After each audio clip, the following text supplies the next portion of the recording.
So we got this Sentinel Chicken Coop for our chickens, and I'm going to show you guys what it looks like after it's put together. So here's what it looks like all put together. Show you guys some cool features. This latch is pretty neat. It's got the hinges that help it stay up. There's the nesting boxes. I need to clean it out. We got our little chicks in here.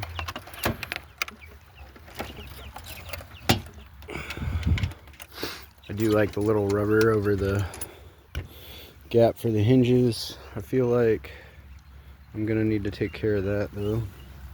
These latches are pretty nice.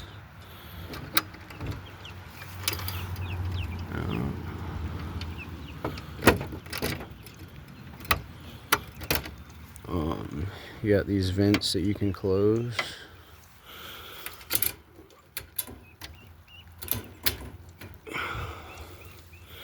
It's got the ramp. This door just slides. It's inside the cage.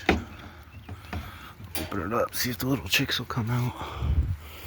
Overall though, it's pretty nice.